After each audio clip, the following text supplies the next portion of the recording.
mueve la pantalla? Sí, profesor.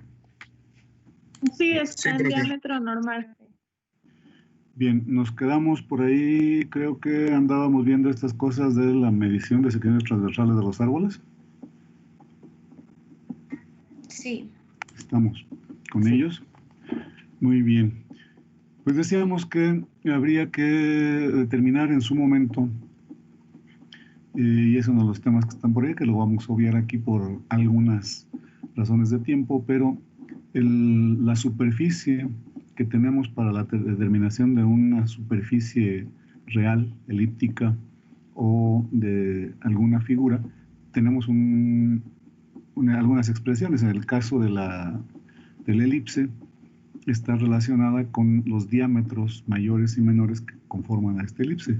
Entonces, lo que hacemos es hacer el cálculo de las dimensiones como si fueran el círculo, que es la que normalmente usamos para el cálculo de superficies. Y en esos ajustes de dimensiones teníamos las tres opciones de los promedios: la media aritmética, la media cuadrática y la media geométrica. Decíamos que en algún momento tendríamos nosotros que considerar la diferencia que existe entre considerar un diámetro cuadrático, un diámetro aritmético, un diámetro geométrico con el diámetro real de la figura geométrica a considerar. Y entonces, para eso se recurren a algunas de las consideraciones que por aquí vamos a estar mencionando, como son sesgo y precisión. Ustedes en sus clases de estadística, supongo, cuando entren en la sección de estimaciones o de predicciones, van a encontrarse que hay algunos conceptos o algunos términos que se tienen que manejar para la precisión o para la confiabilidad en los modelos, y dos de esos, hay muchos más, dos de esos son el sesgo y la precisión. Nosotros acabábamos de decir en la sesión anterior que la media aritmética es un estimador insesgado del promedio real de los individuos. Esto, en términos matemáticos, se dice que la esperanza matemática del promedio aritmético es igual al promedio real de la dimensión que estamos midiendo. Mientras que en el caso de la media cuadrática y la media geométrica no es un estimador insesgado de la media real, de la media poblacional.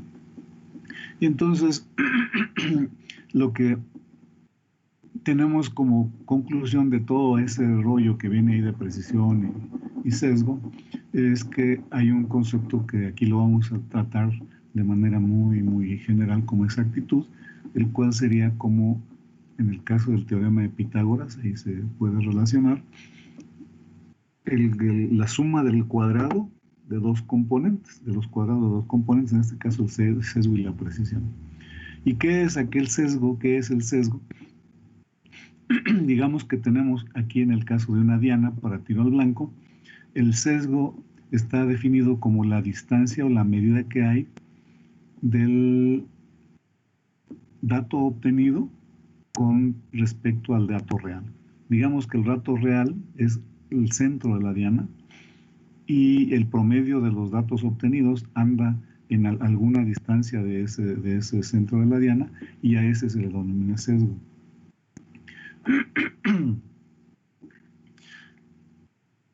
Dentro de los conceptos que tenemos ahí también está la precisión, y la precisión se refiere a qué tan cerca andan todos los datos que se toman dentro de la diana. Y entonces uno podría decir que si una persona o que si un dato está alrededor pero cerca, alrededor pero no tan cerca de la diana, es impreciso, y si es alrededor de la diana, alrededor de sus datos de sí mismo, así como están en este caso las figuritas, nosotros tenemos un conjunto de observaciones. Imagínenlo, creo que con tiro al blanco es mucho más sencillo. Si imaginamos a una persona que le tira un blanco a la diana, como objetivo, tiene que pegarle al centro de la diana. Y él lanza, en este caso aquí, 5 tiros, Si los 5 tiros quedan más o menos compactos, pero lejos de la diana, ese es un tiro impreciso. Si los tiros tienen la misma dispersión entre sí, pero están alrededor de la diana, ese es un tiro más preciso. No le pega precisamente a la diana, no necesariamente le pega a la diana, pero la esperanza matemática, el promedio a lo lejos es que alguno de esos le va a pegar. En este caso, por más que tire, va a estar fuera del círculo objetivo de la diana. Este es el caso de la precisión. Digamos que la desviación estándar entre los datos es poca, pero la distancia que hay al valor objetivo, a la media poblacional, en este caso el centro de la diana, es significativa. En este caso aquí la desviación estándar entre ellos es la misma, entre los datos, pero la distancia que hay entre ellos, o la desviación estándar que hay entre el valor real y el valor observado, ese es casi cero. Por eso es que es preciso. Y en el caso del sesgo, el sesgo es que está en la medida propia cada vez más cercana a la diana.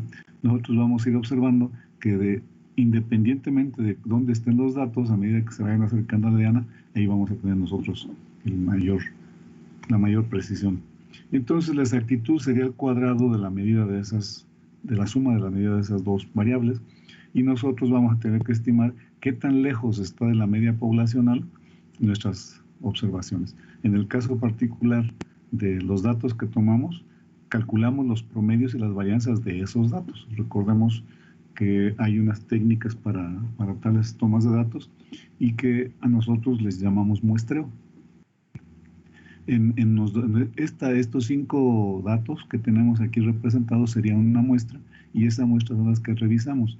La intención es que estos datos nos representen a la población que vamos a tener ahí, y bajo ese principio tendremos que medir la exactitud con que estamos haciendo las estimaciones para nuestros datos.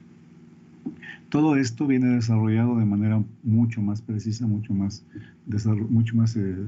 expedita en el texto, y viene cómo calcular el sesgo ahí de manera muy analítica. Les pido de favor que le demos una buena leída. De todas maneras les voy a dejar un par de ejercicios por ahí despuesito para hacer estas determinaciones. Y bueno, aquí tenemos una imagen de lo que sería nuestra determinación de la superficie de un círculo y lo que normalmente tenemos en la realidad. La superficie de un círculo decíamos que se determina en su momento como pi por diámetro al cuadrado sobre 4, aunque también tenemos la más común, la más simple que tenemos, es que sea superficie del círculo igual a pi por radio al cuadrado. Y alguna manera alternativa que tenemos es que la superficie del círculo sea igual a la longitud de la circunferencia dividida entre 4 veces pi. Estas son una serie de transformaciones que hacen nada más de las equivalencias que tenemos ahí, donde pi es igual a 3.1416 veces el diámetro, y en cuanto a la superficie, la circunferencia, el diámetro es el doble del radio. Haciendo esas transformaciones se obtienen estas expresiones que tenemos por aquí. Por el otro lado, nosotros tenemos que la superficie de una elipse, considerando sus diámetros, es igual a la multiplicación de los diámetros, el diámetro mayor y el diámetro menor, por pi dividido por 4.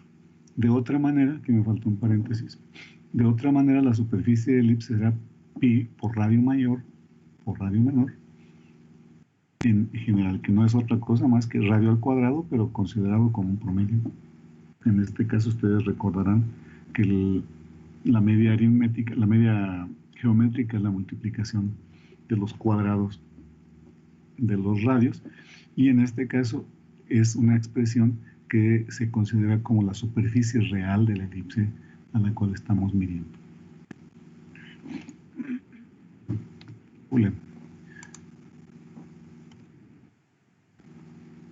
Ahora ya no quiere moverse. ¿Alguien más más está metiéndose ahí al control de la presentación. Eso dice acá.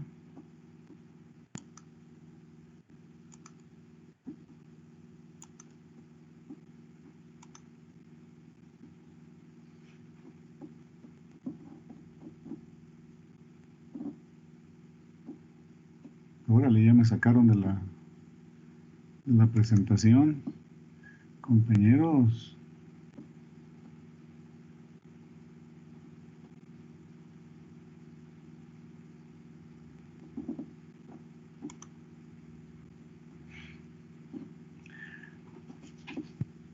Muy bien, muy bien.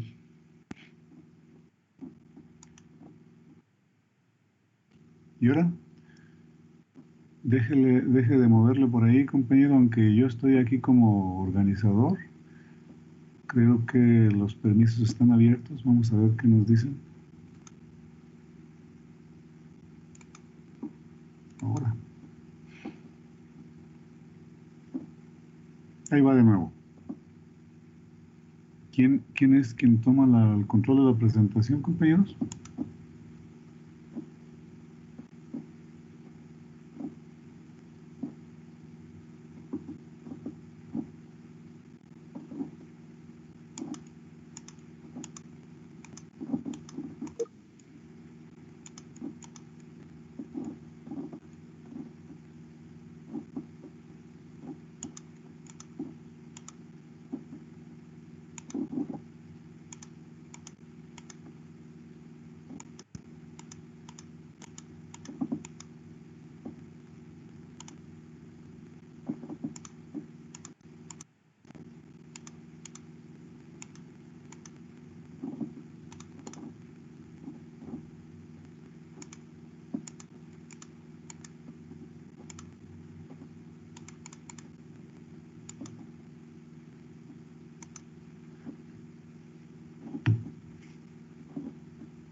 Bien, ya estamos aquí nuevamente viendo las pantallas y decíamos que nosotros normalmente consideramos como medidas para la determinación de dimensiones forestales como si fuera un círculo, pero frecuentemente encontramos que las superficies reales son de una elipse. Entonces, la superficie se estima para una elipse multiplicando cada uno de los diámetros, lo que nos daría una expresión cuadrática por pi dividido por 4. Y uno de los procedimientos que tendríamos que verificar es de qué tan grande o de qué magnitud es el error que cometemos cuando... ¿Sí me escuchan, perdón? Sí, profe, sí lo escuchamos. Oye, ¿y están viendo la pantalla? Sí, profesor. Acá la tengo de manera diferente. Qué bueno que la están viendo.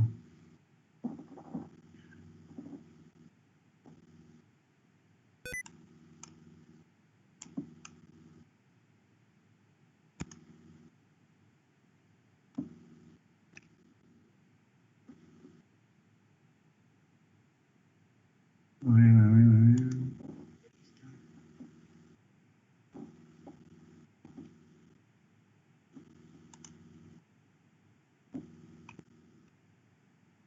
Muy bien, entonces aquí lo que encontraríamos como una pregunta inicial sería ¿qué tanto nos estamos equivocando, qué tanto error estamos cometiendo cuando consideramos la superficie de una elipse como si fuera de un círculo? Y para eso, bueno, pues lo que hacemos es hacer una diferencia entre la superficie de un círculo con respecto a la superficie de una elipse con las mismas dimensiones o con más o menos el mismo diámetro. También eso aparece por ahí desarrollado en el texto. Y vamos a referirnos brevemente a otras áreas de importancia en la basometría que hemos encontrado mucho en nuestros andares por la medición forestal. Algunas de estas áreas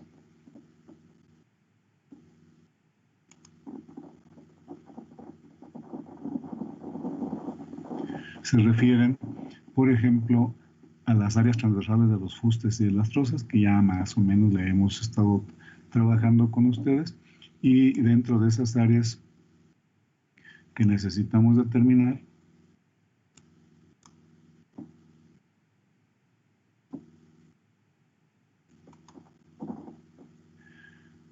se encuentran las secciones que se hacen de los fustes.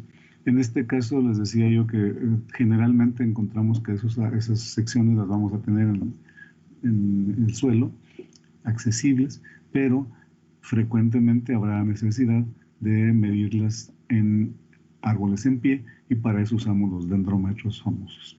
Otra superficie que tenemos por allá, que es el área foliar, el cual se utiliza para algunos estudios fisiológicos de transpiración, de producción de oxígeno, de productividad en nuestro caso. Y ahí encontramos que algunos aparatitos que se utilizan para la medición de área foliar, no los tratamos aquí, pero existen, como pueden ser los medidores de área, algunos planímetros que se encuentran aquí en bosques. Me parece que hay algunos aquí en bosques, yo ya estoy en bosques. Bueno, ahí en la DICIFO, desde hace tiempo en el área de fisiología hay unos aparatitos que se utilizan para la determinación de área foliar, y de ahí tiene que ver con, o se pueden hacer muchos cálculos para la determinación, por ejemplo, de la capacidad productiva de madera, o bien qué cantidad de oxígeno puede transformar una planta a otra, para que no nos digan de repente que un árbol puede producir la cantidad de oxígeno suficiente para 100 personas o para 50.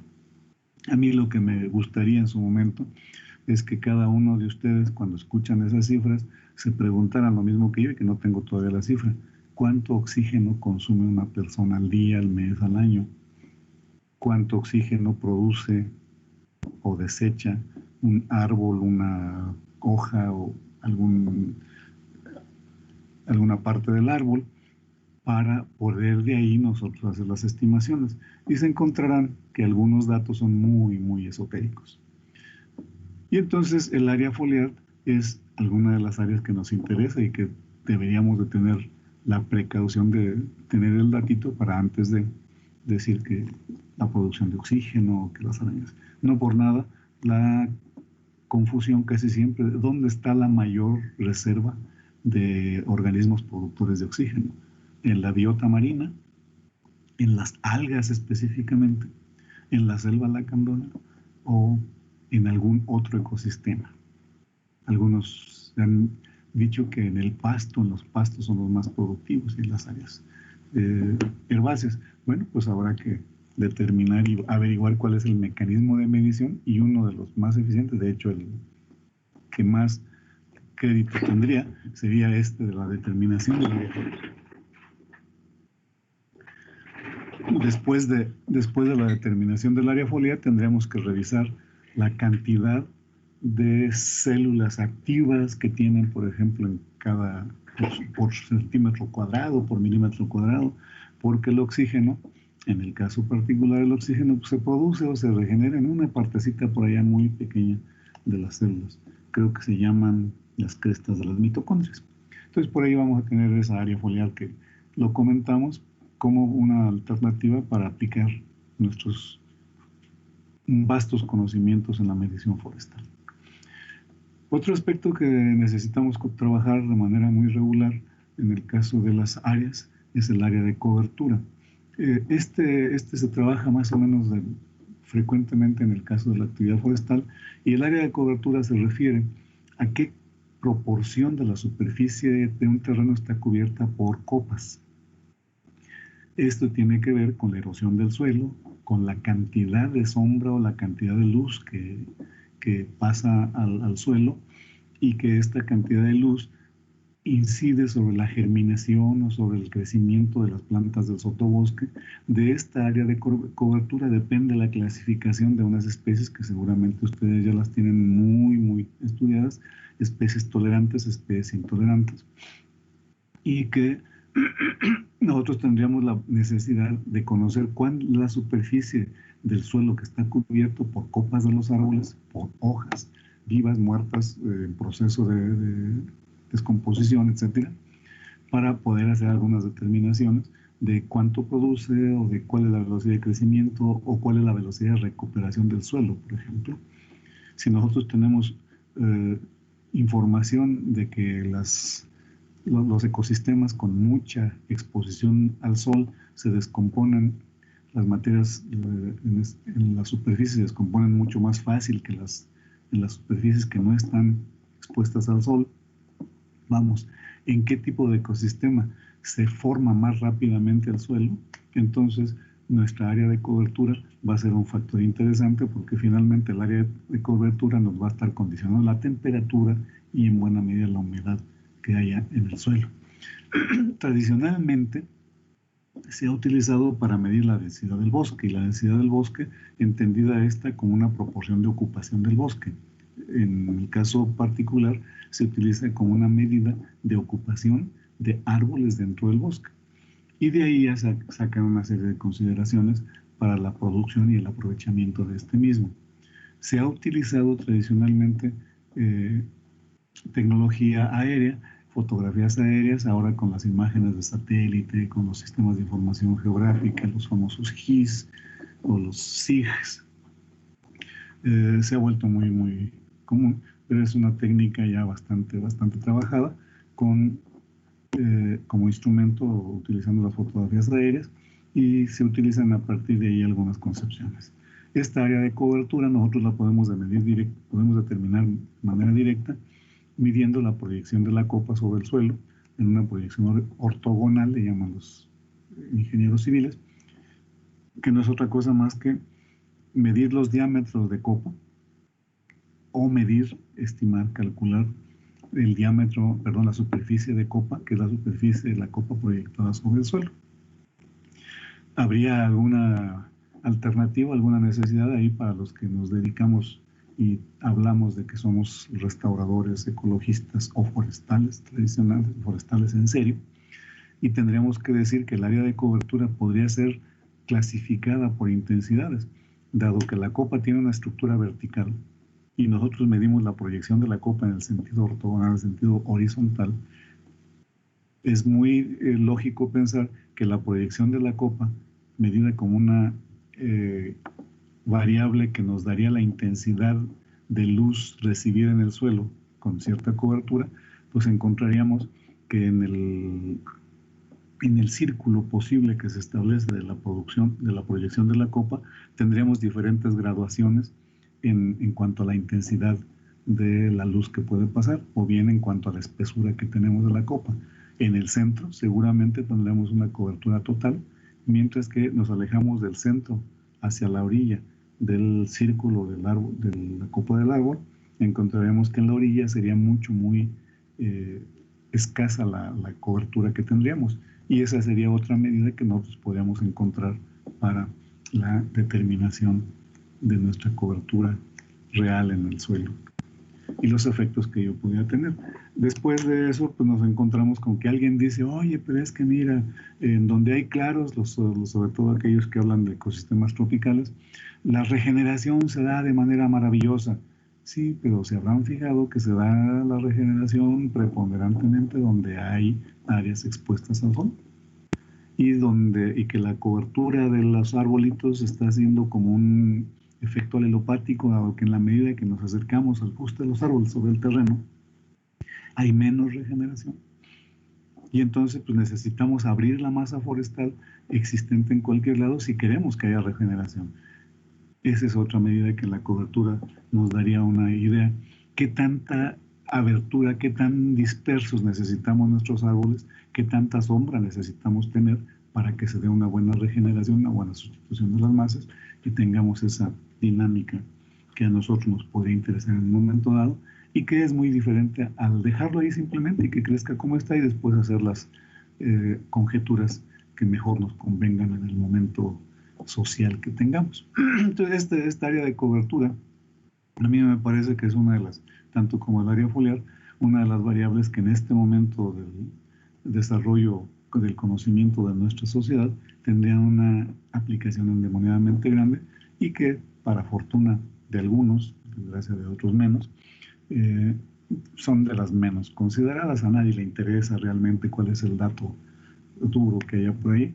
Nos interesa que nos crean y que de alguna manera tengamos la influencia sobre los demás, y entonces decimos, eso sucede y se acabó. En fin. Otra variable que no tenemos muy trabajada, pero que desde 1980, 1985, ya se menciona de manera muy general y muy formal, de manera amplia. Esto de general formal, nos dice que es de manera amplia, es la superficie del fuste o bien el área lateral. El área lateral del fuste, si ustedes recuerdan, tenemos de manera longitudinal desde el exterior hasta el interior, tenemos la corteza, luego está el cambium, e en el cambium por ahí va el floema, luego sigue la madera y finalmente la médula. La madera constituida en anillos de crecimiento, en algunas zonas de crecimiento en la mayoría de las especies. Y la parte que es productiva, la parte que es viva en este caso de los árboles, pues es el cambium, es la única parte viva. De tal manera que la determinación de la superficie del fuste, o bien conocida como área lateral, pues será nada más y nada menos que la determinación de la cantidad de células o de cambium que está en un árbol. Esta es una variable que es muy importante para la productividad del árbol individual y obviamente para la productividad del bosque. Y insisto en que la productividad se mide en la cantidad de insumos que se invierten con respecto a un producto obtenido. Si la cantidad de insumos se puede reducir y el producto se mantiene, entonces se vuelve el proceso más productivo. Y en este caso, para medir la productividad en los bosques, se utilizan diferentes factores, diferentes elementos, pero el único que nos hemos metido muy formalmente al estudio de ellos es el tiempo, y es un insumo muy importante para medir la productividad, cuánto se produce por ese insumo tiempo. Pero ya algunas variables que tendrían que ver directamente con los objetos o los materiales a producir, con sus respectivos insumos. Un insumo sería la fábrica, la capacidad de esa fábrica y la velocidad con que produce, en nuestro caso, madera, hojas, tejidos en general, que son las células cambiales o las células primarias, células vivas. Otra área que tenemos por ahí y que la trabaja muy marginalmente la gente de la industria de las chapas, la gente de la industria del aserrío, es el área de laminado. El área de laminado se define o está referenciada a la superficie que nos puede proporcionar al momento de desdoblar o desbaratar una troza o un árbol. En el caso de la chapa, como tenemos grosores relativamente bajos, por ahí para la información, ustedes seguramente ya tienen alguna referencia, hay chapas de 0.9 milímetros, menos de 1 milímetro. A esa le llaman chapa fina o para marquetería. Y a partir de 0.9 quizás hayan encontrado ustedes que la chapa más común es de 3 milímetros. Aunque ya para los tableros contrachapados, pues encontramos tableros de mucho mayores dimensiones. Pero en general diríamos que chapas de 3, de 4 o de 2 milímetros, de 1 milímetro, es la manera como se obtendrían las chapas rebanadas o las chapas desenrolladas, que son los dos procesos que tienen en el caso de la chapa, el rebanado y el desenrollado. Entonces la superficie que nos da la hoja obtenida de determinada espesura, esa se llama área de laminado. Hay incluso un concepto que se utiliza en Chapingo hace algunos 8 o 9 años. Varios pisos, varios espacios físicos tienen una cosa que le llaman chapa o piso laminado. Es más o menos el mismo concepto. Miden el espacio, la superficie que tienen que poner. El espesor ya viene definido por el fabricante y le ponen ahí piso laminado, que es nos lo venden incluso como madera, parquet, duela, pero es un plástico combinado ahí que de repente algunos lo vendieron. Ese es el área de laminado. Y entonces, para calcularlo, tenemos la necesidad de determinar, bueno, el área de laminado en este caso sería la longitud de la hoja que se está obteniendo por el ancho que tiene esta hoja. Este ancho normalmente está determinado por la longitud de la troza, la longitud de la pieza a la cual vamos a rebanar o a desenrollar. Y entonces la fórmula de la superficie del área de laminado, pues es muy simple, la longitud por el ancho de la lámina obtenida. Pero nosotros nos encontramos que en el caso de la chapa rebanada, nos vamos a encontrar con que pues la chapa viene con determinado grosor. Y al momento de desenrollar, imagínense ustedes un papel sanitario, un rollo de papel sanitario. La idea es determinar cuál es la superficie del rollo del papel sanitario, pero en las hojas que nos van a ser útiles.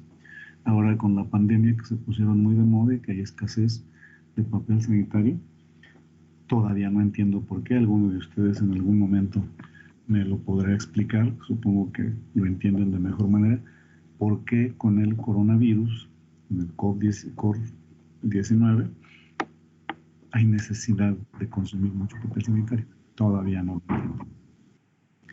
Pero imagínense ustedes ese rollo de papel sanitario y la superficie de laminado, el área de laminado sería toda la superficie que tienen los cuadritos o el área en ese papel. En el rollo de papel sanitario tenemos un diámetro exterior, tenemos un diámetro interior definido por el tubito. En el caso del aprovechamiento forestal tenemos un diámetro exterior, normalmente ya sin corteza, y tenemos un diámetro interior que está definido por los perros, por los mecanismos que fijan la troza. Y entonces tenemos ahí las dos dimensiones que en el caso de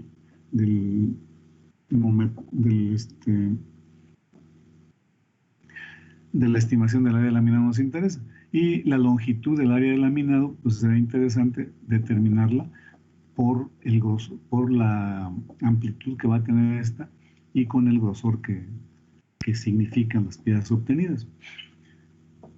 Creo que ustedes pueden hacerlo de manera personal si en algún momento determinan cuál es la longitud del papel sanitario. Me imagino también que habrán visto algún comercial donde un perro cachorro saca una pieza de rollo, un papel de rollo del baño y se envuelve, y es larguísimo, no sé cuántos metros. En los comerciales aparecen hasta datos de qué tan efectivo es el perro. Pero ahí va a depender del grosor de la lámina. Entonces, la manera de estimar la longitud, el ancho está dado por el aparato, decíamos nosotros, de la máquina en la cual se está trabajando. Normalmente, para el caso de la chapa, hablamos de 8 pies, aunque hay desenrolladoras un poco menores. Y la longitud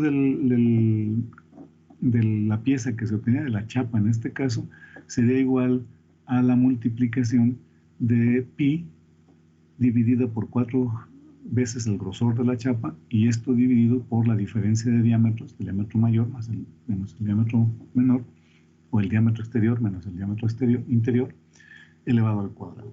Eso nos daría la longitud, y de esa manera nosotros encontraríamos cuál es el área de laminado que tenemos en una troza respectiva. Aquí nosotros vamos a encontrar que hay algunas otras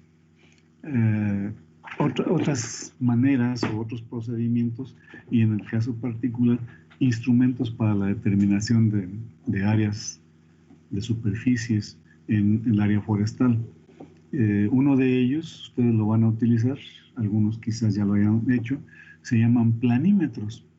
Los planímetros son unos aparatos que seguramente ustedes habrán conocido por alguna referencia en algún museo, que tienen el mismo principio que unos aparatitos que se llamaban pantógrafos, que se utilizaban hace algún tiempo para dibujar o para calcar híjole, no es el nombre, no es la palabra precisa, para copiar figuras a diferente escala.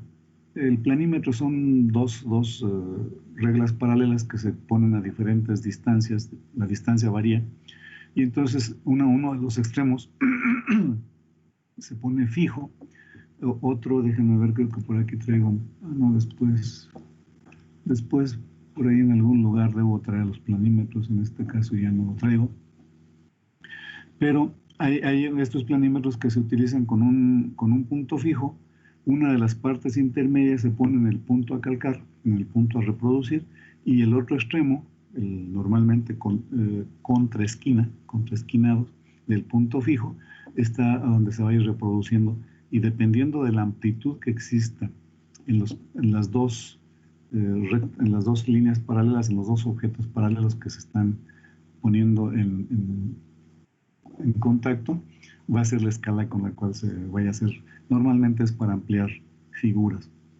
Estos planímetros se utilizan también, son como, bueno, ¿cómo le decimos? Utilizan, seguramente habrán visto en las carreteras algunas personas que van con una especie de bicicletita, un monociclo, y van ahí por la carretera muy orondos caminando, y ese es un longímetro.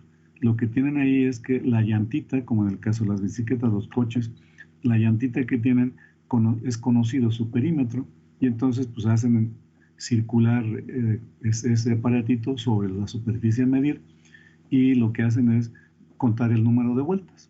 Una vez conocido el número de vueltas, pues se conoce el perímetro de esa llantita, y por lo tanto se puede determinar la longitud. En el caso de los planímetros, se utiliza ese mismo principio en la parte central que está en contacto con el objeto a medir. Aquí se utiliza para medir superficie, y se toma una lectura original, una lectura inicial, se traslada a través del contorno de la superficie o del perímetro que vamos a medir, y con la lectura inicial y la lectura final como diferencias, conociendo la proporción que se tienen en un determinado recorrido como un perímetro para una superficie específica, se calcula la superficie del objeto que vamos a medir.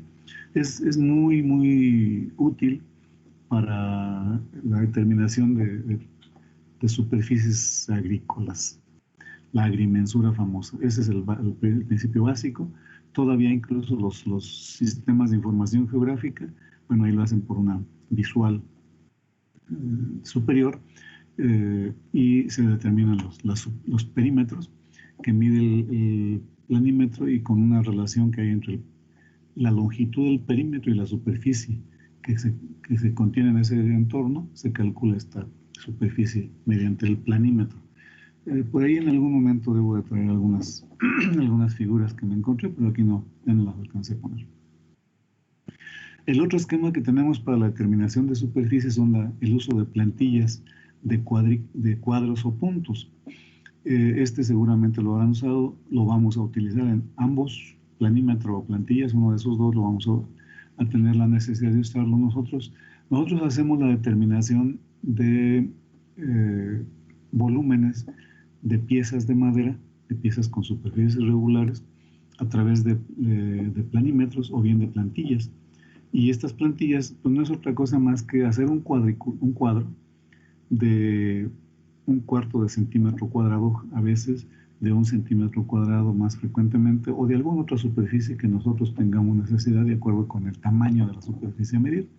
Y entonces en una hoja cuadriculada, imagínense ustedes, ya no se usa, ni menos ahora con la nueva realidad, pero en el mercado, en las actividades diarias académicas, usamos libretas cuadriculadas, de raya, de doble raya o en blanco. Las cuadriculadas serían las plantillas o cuadrículas. Si los cuadros están cada centímetro, uno por otro definiría un cuadrado de 1 centímetro cuadrado, la unión de esos puntos. Bueno, pues la utilización de estas cuadrículas significaría que cada punto representado ahí nos representa 1 centímetro cuadrado. Y si fuera de otra superficie, pues esa cantidad. Y entonces pues nosotros podemos estimar la cantidad de la cantidad de superficie que está cubierta en un espacio determinado, pues viendo cuántos puntos que representan tanta superficie están contenidos en esa superficie de nuestro interés. Entonces, usando las cuadrículas o los puntos, en el caso, cuántos puntos o cuántos cuadros están incluidos en la superficie a medir. Conocemos la superficie que representa cada uno de los cuadros o cada uno de los puntos y con eso sabemos o podemos saber cuál es la superficie del cuerpo a medir. Otro procedimiento que hay para la determinación de las áreas o de las superficies es la utilización de un plano recortado. Este se utiliza conociendo la densidad del papel. ¿Qué es la densidad del papel? ¿Cuánto pesa por unidad de superficie o por unidad de volumen? De tal manera que si nosotros pensamos en que un centímetro cuadrado pesa 0.25 miligramos, pues 100 partecitas de esas van a pesar 25 miligramos. Y ese método le llamamos en tecnología de la madera y en anatomía por ese lado, le llaman el método ponderal. ¿Por qué? Pues porque ponderamos el tamaño del peso de algo, la superficie de algo, por el peso. Y sacamos de ahí. Hay uno que ustedes, híjole, esto les va a sonar muy esotérico y a lo mejor no debiera de decírselos, pero los narcos, cuando hacen sus transacciones ya importantes, como se hablan de millones o de cantidades significativas, ya no cuentan los billetes.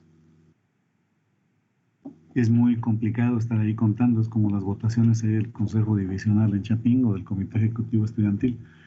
Son tan eficientes que pasan por 5 filtros, uno que lo saca, otro que lo desdobla, otro que lo aplana, otro que lo ve, otro que lo lee y uno que a favor de fulano. Y luego pasa por 5 representantes y hasta entonces se anotan ahí, ya pasaron como 20 minutos. El contar billete por billete sería muy complicado. Entonces lo que hacen ellos es decir, ¿cuánto pesa? Dame 5 kilos de dólares, 5 kilos de pesos. Sabemos cuánto es el kilo sabemos cuál es el valor del billete. Desde 100 pesos, 5 kilos de billetes de 100 pesos representan 2,5 millones de pesos, por decir un caso, ¿no?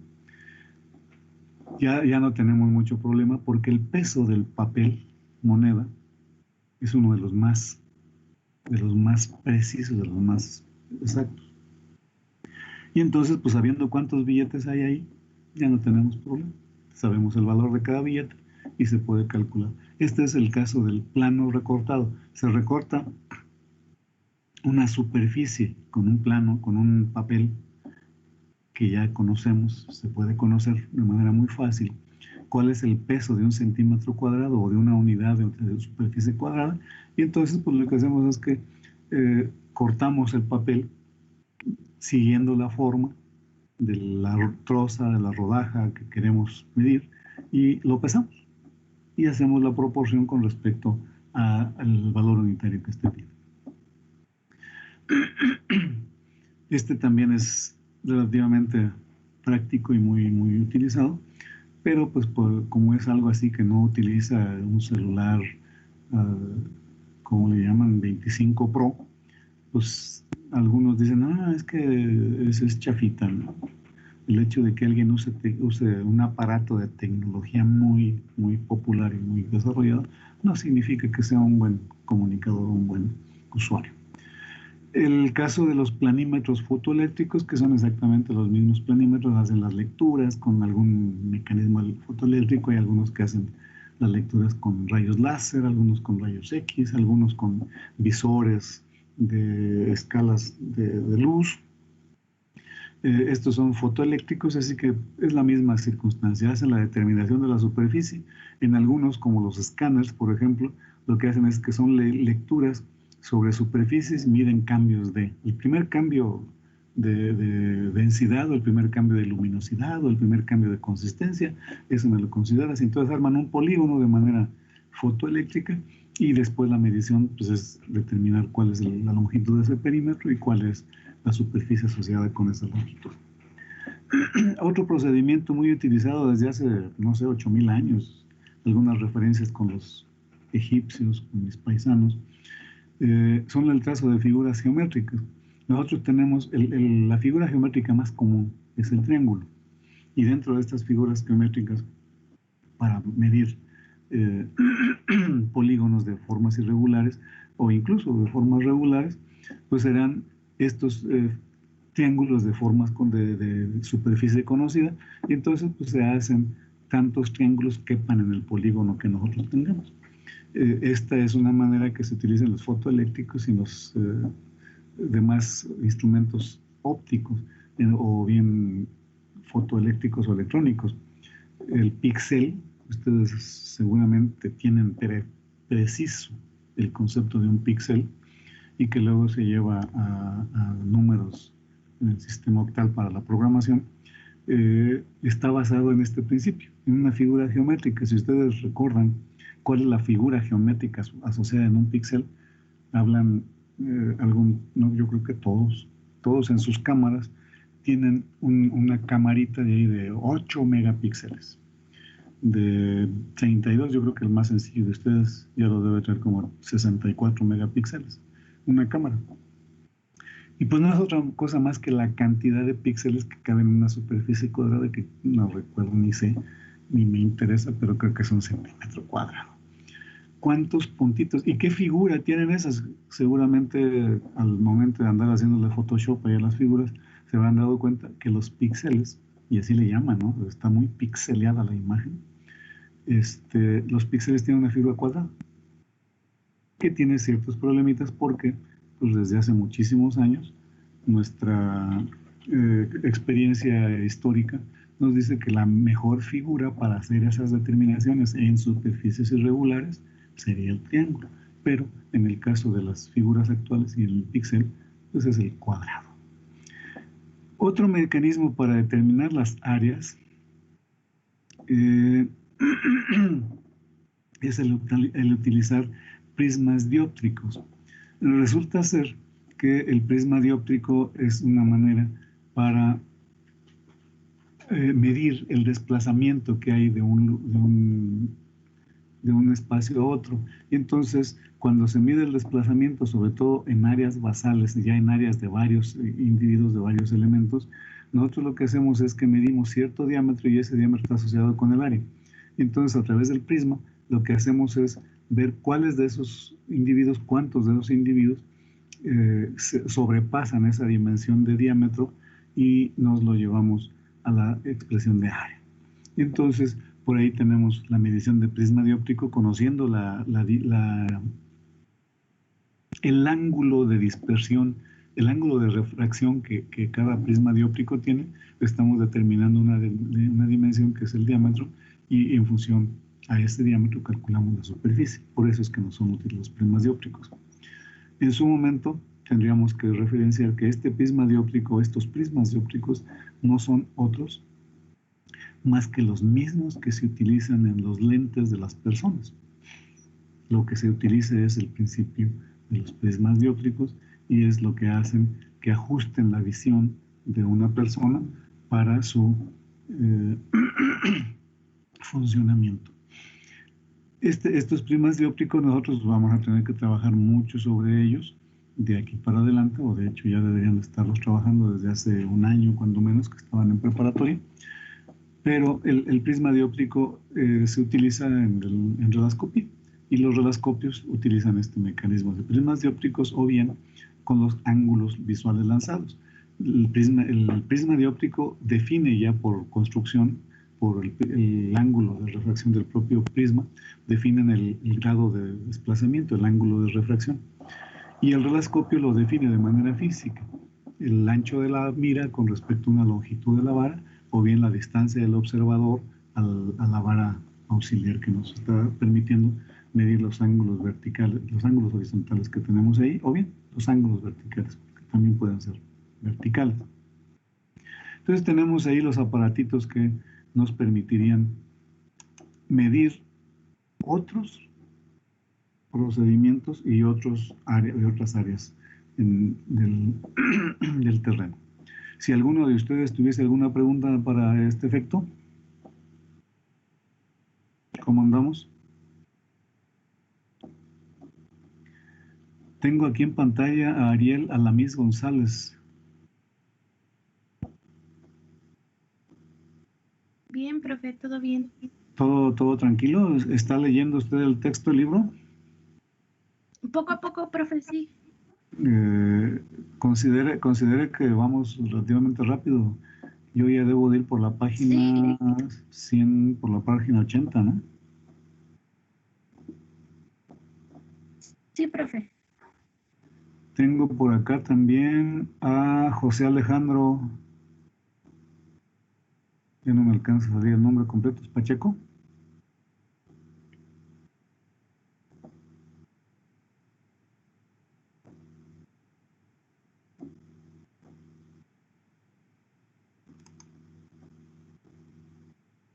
¿Se durmió Alejandro Pacheco?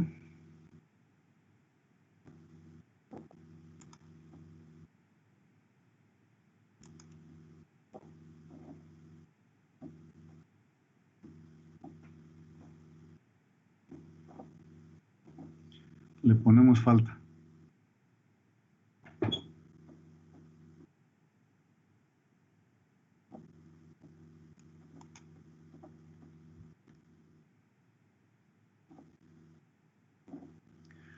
Muy bien. Odín Jesús, usted siempre estaba muy puntualito. ¿Cómo le ha ido? Todo bien, profesor, gracias. Muy bien, con todos, pero más con gente que es puntual. Me disculpo por haber llegado tarde. Estos aparatitos, insisto, no tienen la tecnología, no tienen, y más cuando uno es ignorante. Entonces, pues sigo con la intención de no llegar, como dice una compañerita ahí que me agrada mucho, pero más que decirlo o hacerlo, espero no se vuelva a repetir.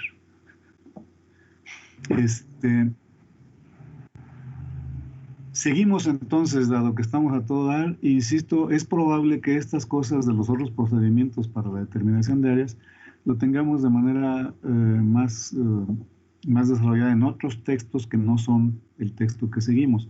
Pero me parece que puede ser algo muy fácil de llevar, y como es algo que poco, o más bien lo trabajamos con otras áreas del conocimiento, podría pensarse que tiene poca aplicación en el caso de la basometría, pero de aquí son las bases.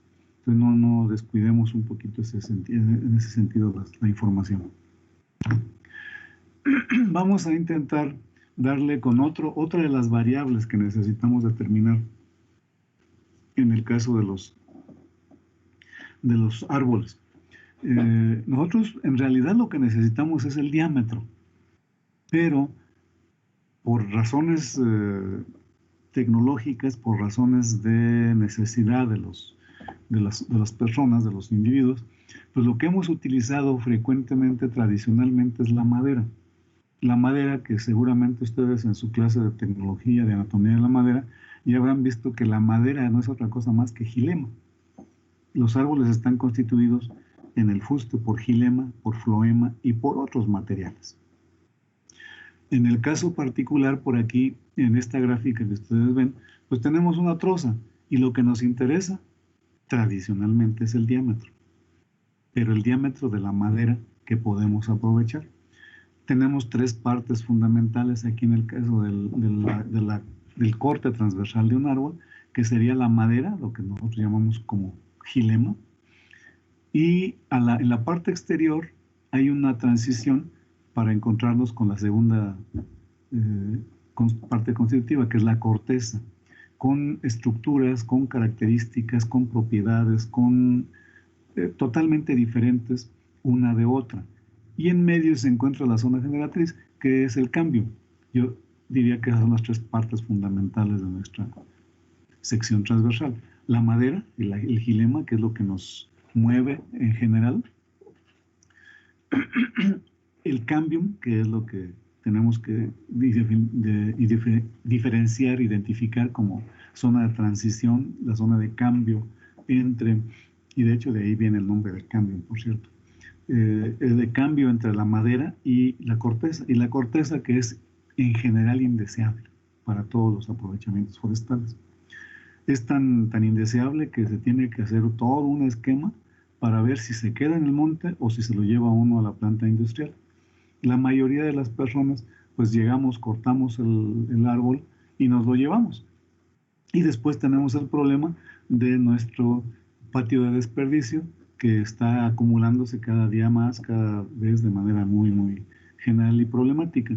Ustedes, la mayoría de ustedes probablemente hayan ido a la zona de Zacatlán, Chignahuapan, Puebla, o a algún otro espacio en donde un aserraderito, pues ven ahí el patio de desperdicio que tiene una gran cantidad de corteza, esa se tira, es un estorbo. Hay lugares en donde ya no solamente es un estorbo, sino es un problema el manejarlo. Y se establecen algunos mecanismos para quemarla, para llevarla a algunos otros espacios. También tiene sus usos, pero tiene otras propiedades.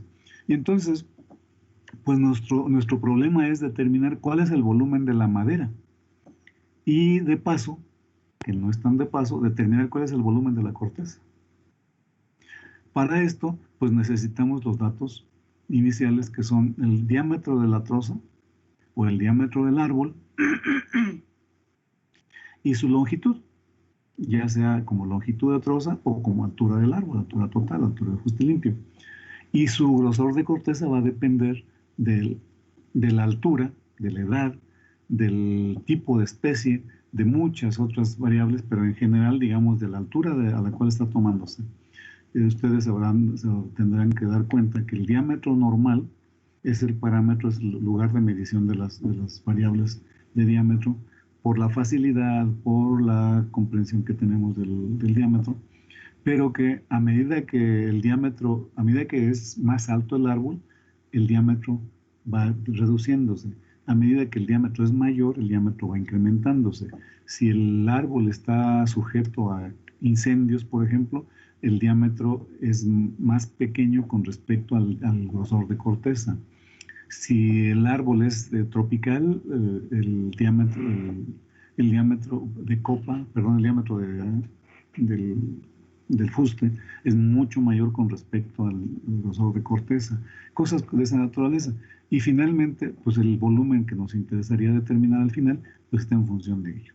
Entonces, nosotros nos interesa determinar el diámetro normal o el diámetro del árbol sin corteza. Hay dos maneras: le quitamos la corteza y medimos el diámetro. O bien medimos el diámetro con corteza y luego medimos el grosor de la corteza, le restamos al diámetro con corteza el grosor de la corteza por 2, en este caso, porque el diámetro está dado en el sentido total del árbol y el grosor de corteza lo mediríamos por un solo lado, de tal manera que tendríamos que multiplicarlo o considerar el otro extremo de donde está el grosor. Entonces, por eso es que decimos que el grosor de la corteza lo medimos de un lado, es la variable que nosotros medimos, y se lo restamos 2 veces al diámetro con corteza. Nosotros medimos con la forcípula, con la cinta diamétrica, con el bastón ipsométrico, con alguno de los aparatos o algunos de los procedimientos que ya conocemos, medimos el diámetro con corteza. Y para no estar pelando el árbol o para no estar pelando la troza, la rodaja, medimos el grosor de corteza. Y lo multiplicamos por 2 y ese se lo restamos al diámetro que medimos con corteza y nos va a dar el diámetro sin corteza. Y a partir de eso ya tenemos el diámetro de la pieza de la madera pura, de la madera que nos interesa determinar para las tablas, para la chapa, para la celulosa que vamos a determinar. Y entonces aquí tenemos nuestra expresión, ¿no? El grosor de corteza medido como la diferencia que hay, o no, la distancia que hay desde el cambio hasta la marca superior, la marca más exterior que tengamos de la corteza. Recordemos que por anatomía y tecnología, la corteza es un mecanismo de protección de las células del cambio y por tanto de la madera. Pero lo importante ahí es el cambio de protección y entonces el grosor de esta va a estar muy, muy relacionado con la cantidad de factores adversos para el cambio. Y generalmente, por efectos del viento, la propia producción de la corteza es muy irregular. Y entonces el grosor de corteza se va a dar entre la prominencia más grande que se tenga y el cambio. Ese va a ser el grosor de corteza. De tal manera que una vez medido, aquí lo tenemos 2 veces el grosor de corteza, se lo restamos al diámetro con corteza y obtenemos el diámetro sin corteza. nosotros, una vez estimados estos dos volúmenes, podemos hacerlo de manera muy sencilla. ¿Qué tanto volumen de corteza nosotros tenemos? Bueno, pues calculamos el volumen con corteza, utilizando el diámetro con corteza, lo extendemos y calculamos el volumen del diámetro sin corteza, y la diferencia va a ser el volumen de la corteza. De tal manera que ya podemos tener una estimación del volumen de la madera y el volumen de la corteza. El volumen sin corteza será el volumen con corteza menos el volumen sin corteza. Perdón, este es el volumen de la corteza.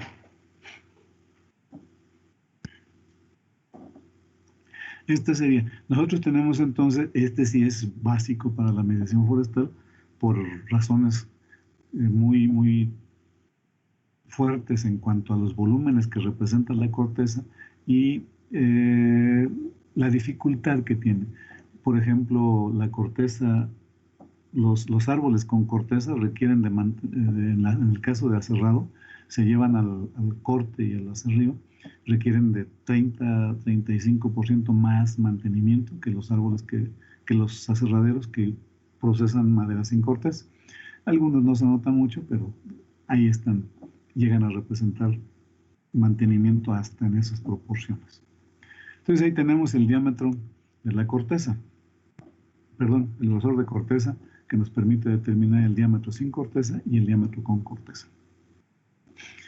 Este es un aparatito que yo le he dado en llamar cortezómetro. José Alejandro Pacheco tiene la mano arriba, dígame.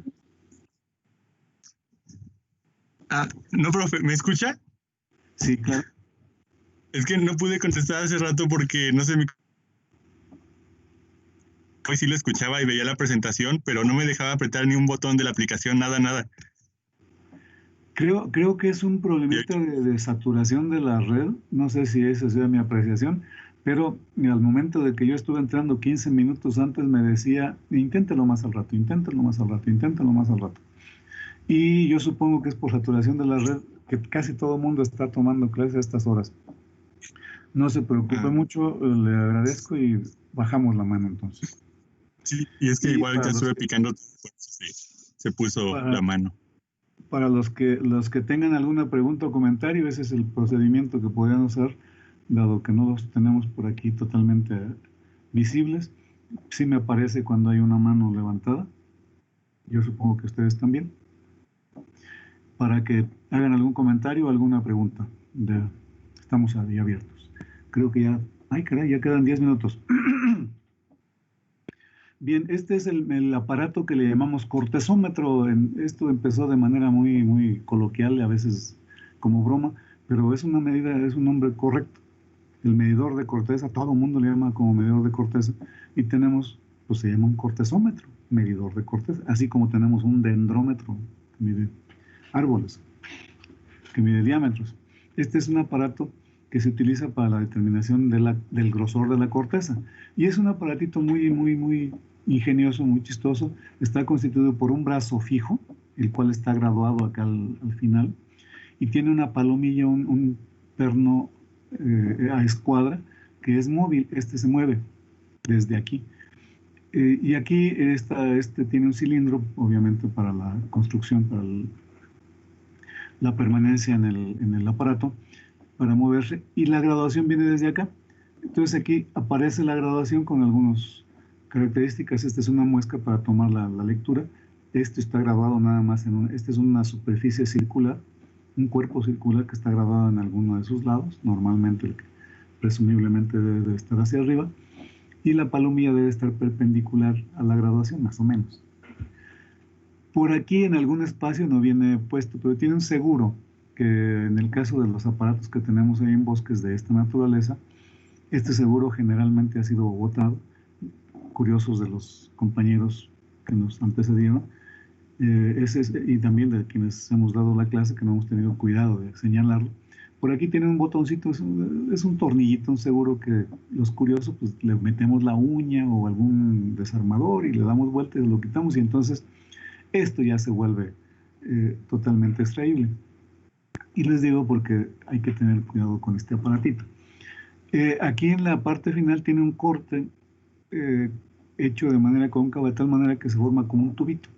Y aquí en esta parte tiene un filo, el extremo es con filo como cualquier machete, cualquier objeto cortante, es la sección más o menos 3/4 o 2/3 de la superficie circular que se construye en este espacio. Pero aquí tiene un corte y a esto le llaman tope. Las dimensiones del grosor de corteza se miden a partir de este tope hacia donde dé, y bueno, se recorre. Si uno recorre esta palomilla aquí perdón, al tope del cortezómetro, entonces encontrará que acá coincide con el cero, la división aquí que es el cero. Entonces, a partir de aquí, utilizando el principio de paralelismo, si medimos de aquí una distancia y luego la trasladamos a este lado, pues lo mismo da que la medamos de este lado, ¿no? De aquí a acá se mide el grosor de corteza. Entonces, lo que hacemos es que en una grieta, en una hendidura de la corteza, insertamos el aparato. Le damos un puchón acá con un golpecito con la mano, con la palma de la mano, y entonces entra este sector del cortezómetro, nos garantiza que penetre, pero una vez encontrada la madera, como es más dura que la corteza y que la madera, y que el cambio, perdón, entonces te va a servir de tope y hasta ahí llega. Ya va a ser muy complicado. Esta normalmente tiene unos 4 milímetros cuadrados, que es suficiente para 3-4 milímetros para detener ya el golpe, se siente seco ahí. De otra manera, hay unos cortezómetros que todo esto es con filo. Complica inmediatamente la definición de dónde empieza la madera. Y entonces se introducen, decíamos, importantísimo, en una hendidura. Imagínense ustedes que los dedos de su mano, puestos de alguna manera, son la corteza. Y entonces, en medio de los dedos, es una hendidura, una grieta, es donde se va a introducir y ahí se mete el cortezómetro. Se recorre esto a que pegue con digamos que el árbol está por ahí, ya no tengo aquí la manera de hacerlo. El árbol está aquí, la corteza, y entonces recorremos esta palomilla a que pegue a la corteza y tomamos la lectura directamente del grosor de corteza. Este es otro de los aparatitos ya de los que le llaman más modernotes. El tamaño es de unos 20 centímetros, no es muy grande. Y bueno, aquí tenemos el tope, el borde cortante, tenemos la escala. Aquí en este caso la mayoría llegan a 5 centímetros, porque un grosor de corteza mayor de 5 centímetros es difícil que lo encontremos. El vástago medidor, este es un ala móvil o palomilla móvil.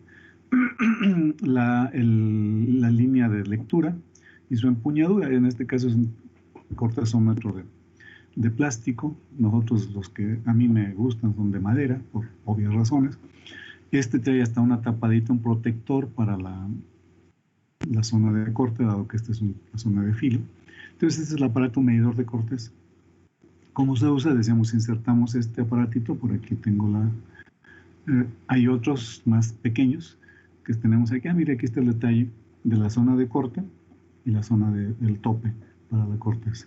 Esta es la zona que tiene filo, y les decía es de 3/4 o de 2/3, y deja una zona de tope para que se delimite ahí donde está la madera.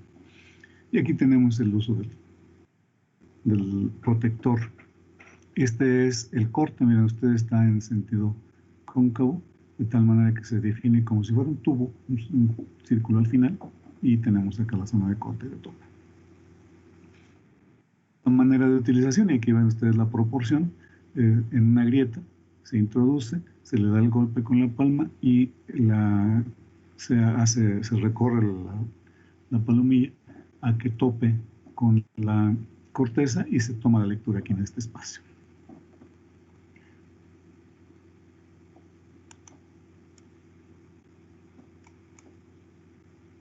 Y miren que con toda la prisa y con todo lo que nos fuimos dándole de rapidez, me parece que ahí tenemos ya la medición de la corteza. Aquí tenemos la zona de lectura, decíamos que es sobre el borde que hace círculo, y el que tiene aquí es para ver los numeritos y ver la escala un poquito más ampliamente. Muy bien, pues esto es la medición de árboles. Son 2 minutos y les damos espacio para que alguien nos haga algún comentario. ¿Quién dice yo?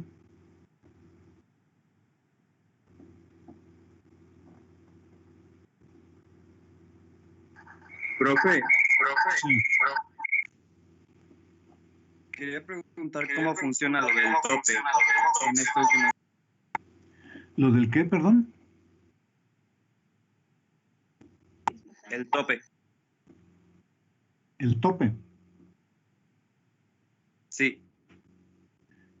Lo que pasa es que es como, imagínense ustedes a un clavo.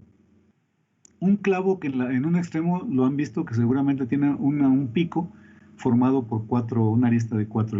El clavo es circular y en uno de los extremos le hacen una punta con 4 golpes, ¿no? De 4 caras que terminan en punta. Y del otro lado del otro extremo del clavo tienen la cabeza. Esa cabeza a veces le llaman con cabeza, oreja, con oreja no, sin cabeza, que es directamente el centro. Pero en el caso del medidor de corteza, tiene una sección que es con filo, como si fuera el pico entra rápidamente en la madera y en la corteza, y si ustedes ponen una superficie plana, en el caso del clavo sería la cabeza, o bien un clavo chato, es mucho más difícil que entre en la madera. La madera, por muy suave, por muy difícil, por muy mojada que esté, que es lo que le da mayor suavidad, al momento de que encuentra una superficie plana, es más difícil que la penetre.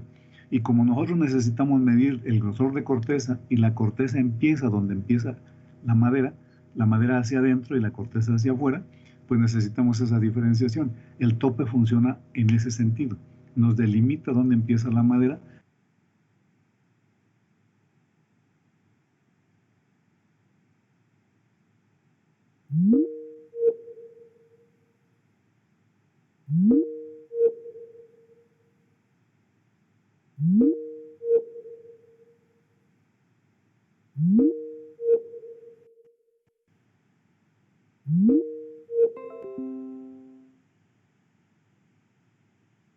Seguramente ustedes lo han probado en algunas plantitas. El cambio es prácticamente agua y la madera es muy dura. Entonces el tope es lo que hace, traspasa este tipo de estructuras que es la corteza, el cambio, y el tope se detiene en la madera. Esa es la función de ese tope, del no penetrar ahí. Claro, si le damos con mucho mayor fuerza, seguramente la pasaremos, pero lo más común, lo más frecuente es que al momento de que damos el golpe, se siente la resistencia ya al tope, y entonces lo dejamos como el punto de referencia para el cual está la madera y empieza la corteza. Por eso es que se usa de esa manera. ¿Estamos en eso? Gracias. ¿Alguien más? Profe, yo tengo una pregunta. Sí. Por ejemplo, en los eucaliptos que tienen una corteza muy delgada, ¿también se debe hacer eso? La medición Sí, de...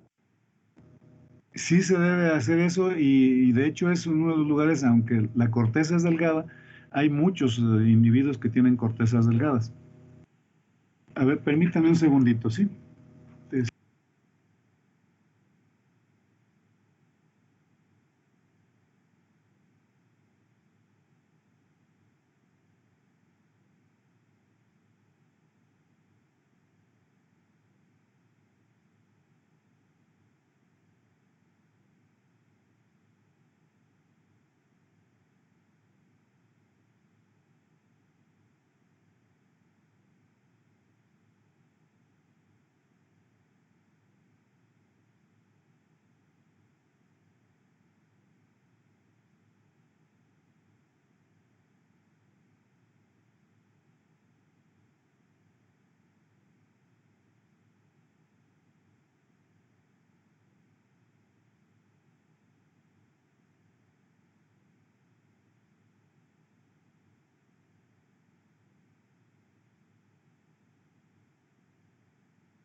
¿Alguien me decía?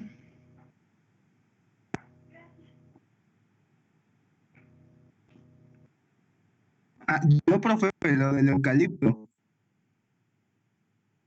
Bueno, decíamos que sí, sí se aplica.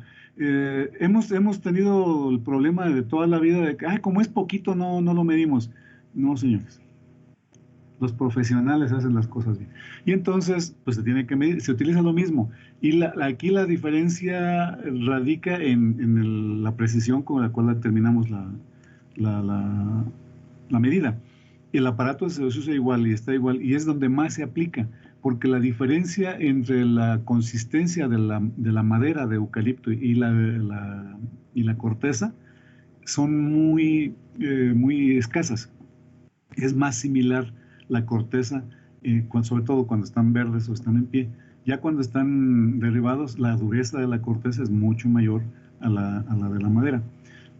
Pero sí se procede igual y es útil. Hay muchas especies que tienen cortezas delgaditas, no crean que es el eucalipto la única. ¿Alguien más? Gracias. Sí, alguien.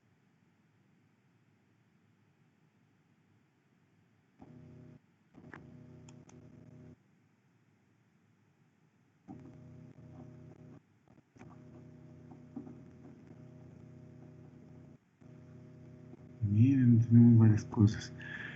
Muy bien, pues si no hay más observaciones, más curiosidades que...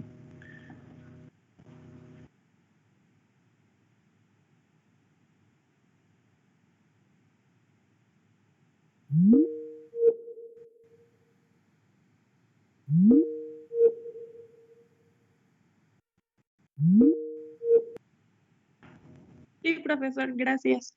Muchísimas gracias a ustedes y que tengan un buen fin de semana. Sigan leyendo, haciendo ejercicios, por favor. Claro que sí, profe. Buen día. Hasta luego, buen día. Buen día, profe. Gracias. Hasta luego. Buen día. Buen día. Hasta luego. Hasta luego. Nos vemos, Buen día, hasta profesor. luego. Hasta luego, profesor. Que tengan buen día.